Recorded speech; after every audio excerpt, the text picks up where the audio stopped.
On this episode, we meet one of the founders of Wisconsin Walks. Then we talk with the planner in Whitefish Bay. Finally, we learn about the National Park Service Rivers and Trails program. Stay tuned.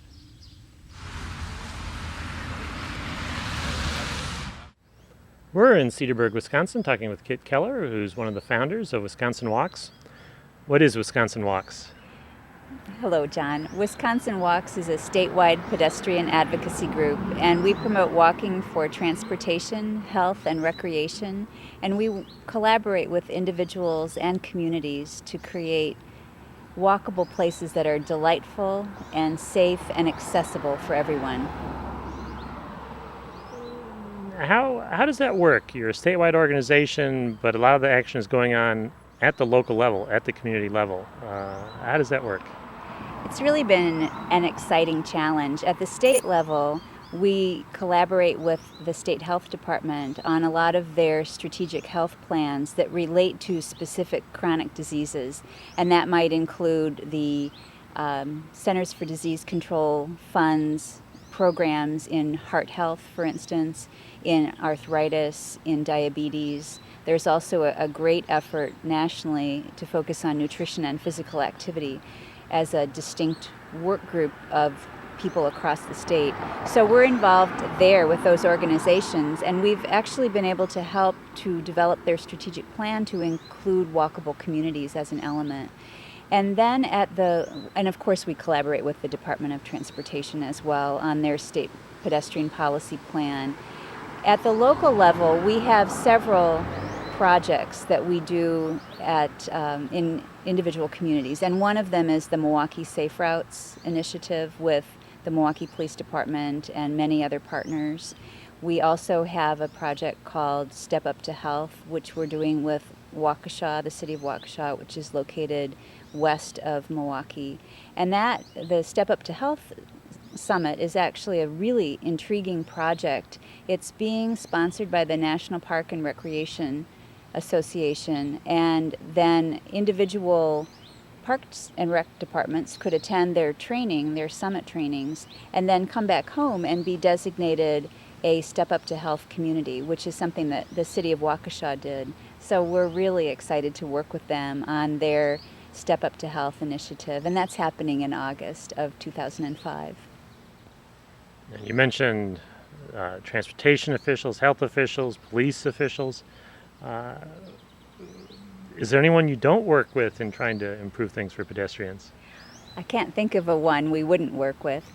Everyone is concerned about being able to move about in their community safely. And if you begin talking with people and ask them about their vision for their community as a walkable place in 5 or 10 years, people will have very common visions that they want to share with you.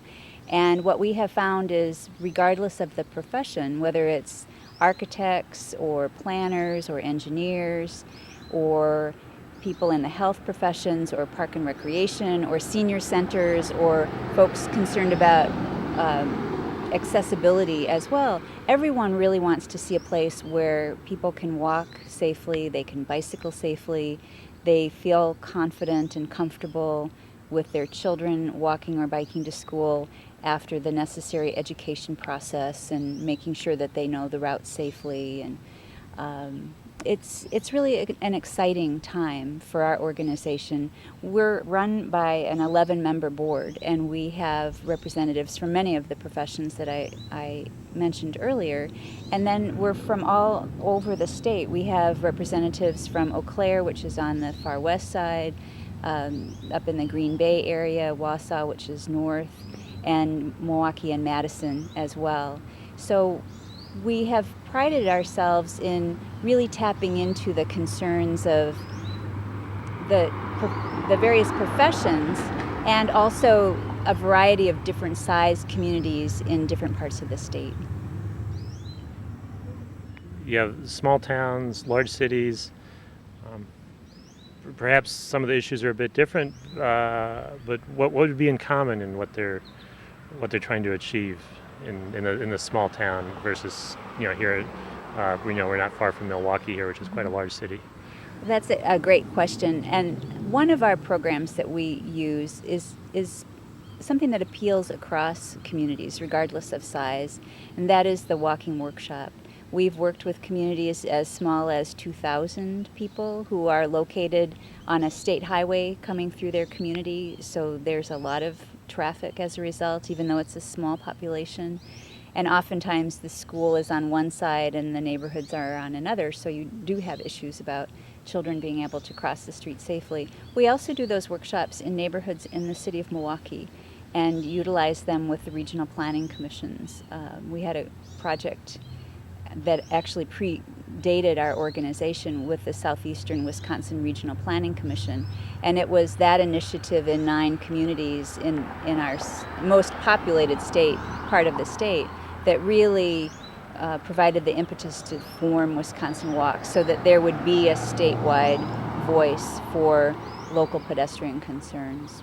We also, through our website, we translate tools that are available. We help people cut through all of the multitudes of information that are out there about walking, and we can point people to the most interesting and useful information, and also just provide them with success stories and examples of things that have worked in other parts of the state.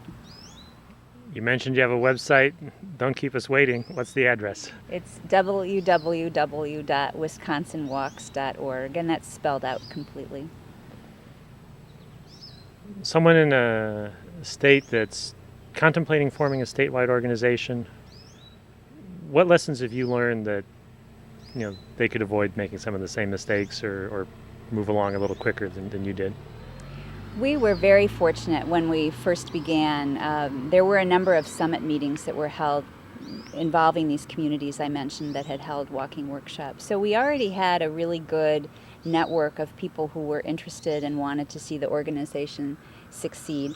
And then we spoke with the folks at the National Center for Bicycling and Walking and offered to work with them to develop a model for statewide involvement. And they kindly helped us with our first year of existence. And then once we had that bit of startup funding, then we were actually able to work with these chronic disease work groups that I mentioned: heart health, arthritis, diabetes, nutrition and physical activity. And we have done a variety of projects, large and small, for them, which have helped to fund our organization. So I would say that the most important thing is to find others who are interested in what your issues are and learn the language that people speak. We have a great handout that we have borrowed from North Carolina that lists all of the different kinds of professions and, first of all, their quality of life issue that they're, or movement that they're focused on. And it might be healthy communities, livable communities, sustainable communities. But there are many common threads through those. So oftentimes people in professions are very linear in their thinking and tend not to, the police don't speak with the planners and the planners don't speak with the public health folks. And once we all speak together and learn each other's language, we can accomplish so much more. So I think that's our greatest lesson and strength, is the power of collaboration. Definitely. If I were to come back in 10 years, 20 years, what should I see that's different and presumably better? In that time period, our vision is that in communities all across the state, that walking will be part of everyday planning, that it will be integrated into the decisions that planners make, that engineers plan for, that every public works project is developed with the pedestrian in mind, because we know that when we plan for pedestrians, when people who are young and people who are old are able to walk in a community and feel safe, everyone else will feel safe walking and driving as well.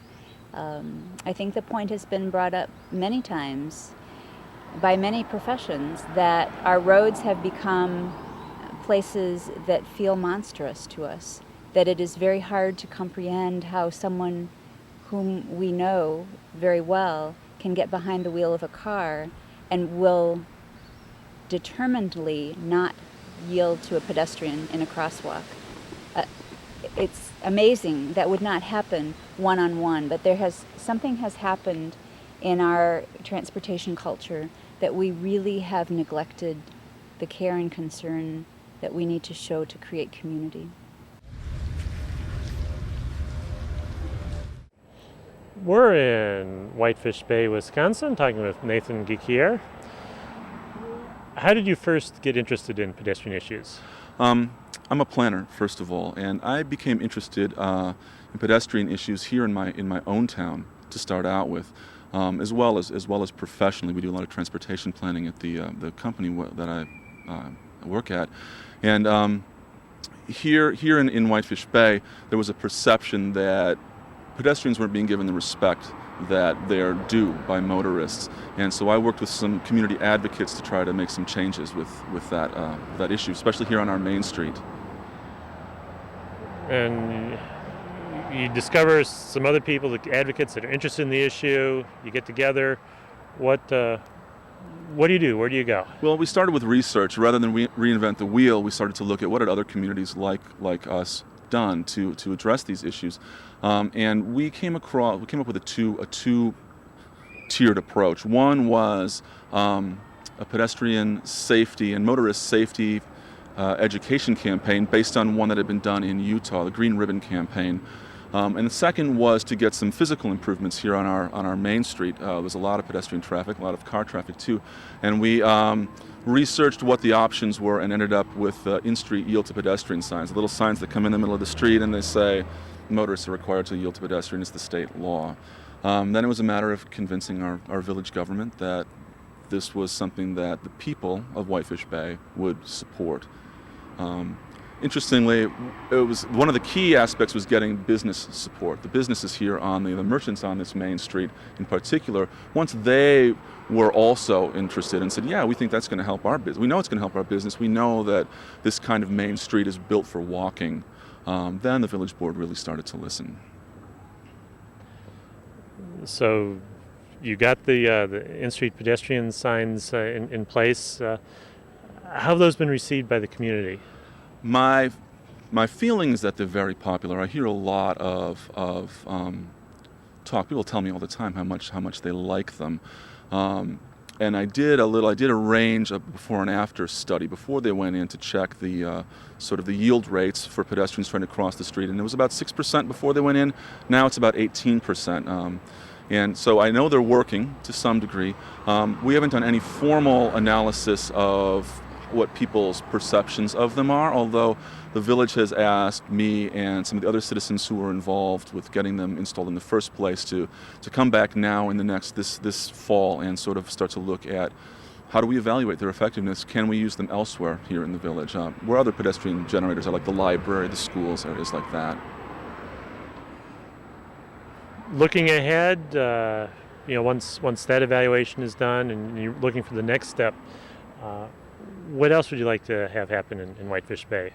I think the most important thing we can do, and sort of my own slightly longer term goal, is to institutionalize a voice for pedestrians and cyclists in the village government. And we've got a small government here. There's this handful of staff members, 7 trustees.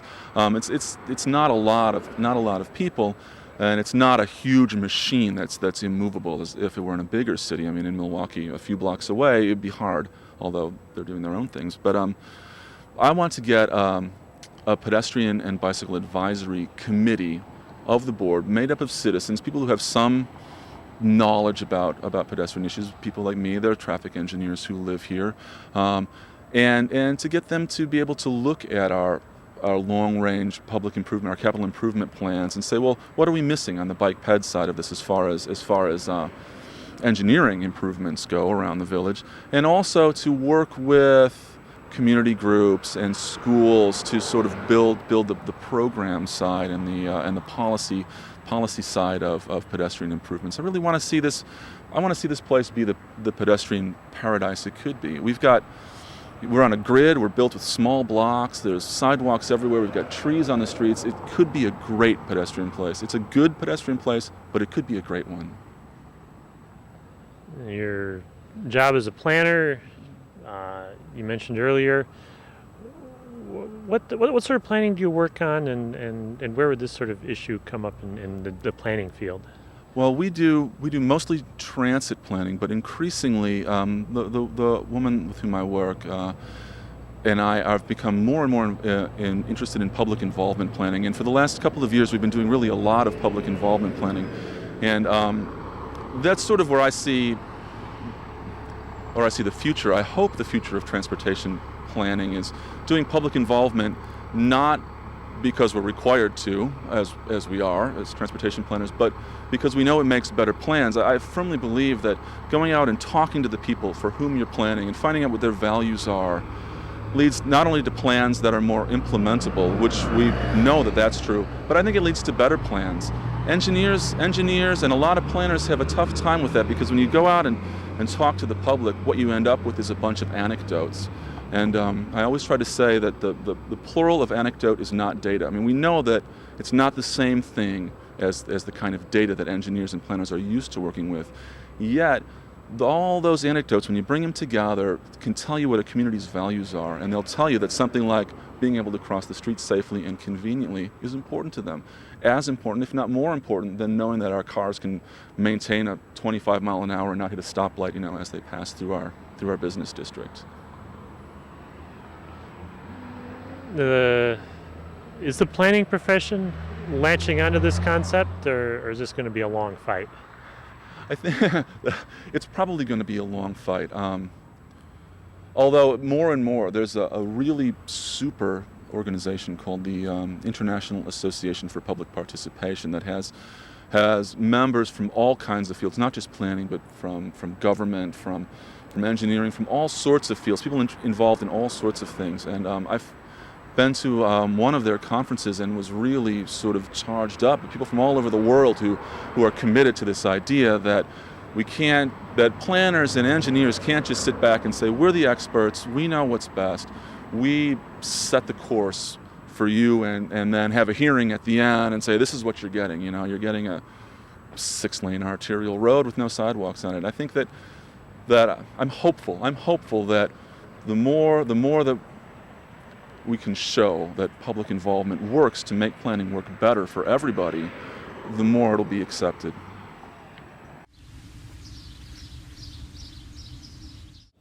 We're in Milwaukee, Wisconsin, talking with Angie Tornes with the National Park Service. What do you do for them?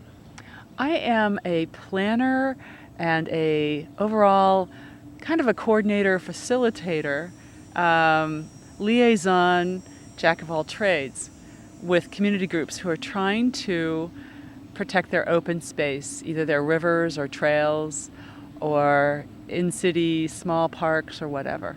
And communities ask us what we could help them with, and we take where they're at and come up with a vision and a action plan and try to help them find funding to implement some of the things that they're trying to do. So we work on trail-specific projects, trail networks, open space projects, green infrastructure projects, and river protection and watershed protection and hydropower relicensing. So it's a wide variety of things, and people can ask us to assist on whatever outdoor recreation or conservation project they're interested in, and if it fits into our criteria, we can help them with a project, or we can just help them by a consultation and meet with them and give them general guidance. What's this trail we're along right now? This is called the Beer Line Trail, and it was actually put into place to serve the Pabst Brewery and the Schlitz Brewery, which are down that way, and it would deliver hops and yeast and ship beer out. And it was a very active trail line in the late 1800s and early 1900s that serviced a lot of industry up and down the river corridor and then out of the city. It was had several trips a day, and it was actually a major powerhouse in Milwaukee, and it fed into the Menominee Valley, which was where the Milwaukee Road service station was, and that serviced Chicago all the way to Seattle. So it was kind of a feeder into that, but more directly, it was servicing Schlitz and Pabst right downtown here. And right now, it is a abandoned railroad track, as you can see. And the community of River West, part of Milwaukee, asked for our assistance with the Rivers and Trails program to help protect this trail and not have it be developed, because they use it a lot. And it could be a connection into downtown Milwaukee for commuters, rather than having to go on the street and over some bridges. This is a more direct route, a much more pleasant route than being in traffic. And so we've been working with the River West Neighborhood Association, very active, and the River Revitalization Foundation, which is the entity that is actually buying and has bought this parcel of land. And we're working with the developer who bought the lower part when the abandoned railroad track was offered for sale. It split, unfortunately, in two buyers that were bidding off each other. And so we're working with the developer to move their development from where they originally planned away from the trail and allow the bike trail to continue on south and underneath the bridge right down there and connect with the city's Beer Line Trail. So they will connect at the North Avenue Bridge. And we did get a grant of $385,000 from the T21 to allow for construction, and right now we're just waiting for the final details on the development plan for the easement along the development and final commitment from the developer that will happen. In the meantime, it stays here and is waiting, but is still actively used. As you can see, that this is a well-used trail. And would this be typical of the sort of assistance the Park Service would give to a project like this in this part of the country or other parts of the country? Well, we do provide a variety of assistance, from consultations to meet with people to give them ideas, expand on what they're doing, all the way to a full-fledged project. And that requires asking for assistance and can be a year or two commitment. This is one little segment. This is only about 3/4 of a mile long, but a lot of work because it's in the urban core. And oftentimes protecting open space in the urban core is a lot more difficult than out in the open rural and natural areas. I'm also working on a urban water trail here in Milwaukee with a bunch of different partners, and have done a health and wellness initiative in Portage County where we worked with the health community and trail planners and open space advocates and the outfitters and the bike shops and everything to come up with a trail plan and guidance for wellness and how to use those trails. Those are just some of the things that I'm doing here in Wisconsin. And another aspect of what we do is we have a memorandum of agreement with the Center for Disease Control through NIH that on our projects we will always help to promote physical activity because of the situation with obesity and inactivity around the country. A colleague of mine in Missouri has got, along the St. Louis Trail, a bunch of cardiac surgeons who have offered to raise money, and I think they've raised $600,000 or something like that, that they're going to use to help buy land along the trail, because they see the same situation everywhere, that obesity is a problem and people need to get out on trails. Research has shown that if there's a trail nearby, people will use it, and much more likely to become physically active if they have that. And all over the country, people are working in urban areas to promote trails close to home, convert rails to trails, and come up with trail systems to help promote activity. And park planners are more into this concept of trail networking, and also just personally, I'm on the mayor of Milwaukee's bicycle pedestrian task force, and we're always trying to find connections for people to bicycle and to walk safely. And we're working with other entities like the county to connect trails and put on, mark trails on city streets and basically make it more convenient and safe. So who's on the task force besides yourself? Well, the city engineer and another city engineering staff. There's a representative from the University of Milwaukee. There's a fellow from the River West Association here. A lot of bicycle advocates and pedestrian advocates. There's a public health nurse. There is another ecological advocate on the task force. There's a business improvement district representative. There's a representative, and he's actually a representative from the city's development department.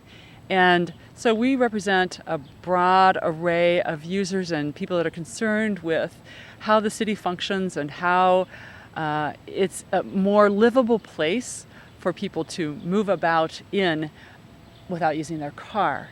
And Milwaukee wants to become a pedestrian-friendly city and a bicycle-friendly city.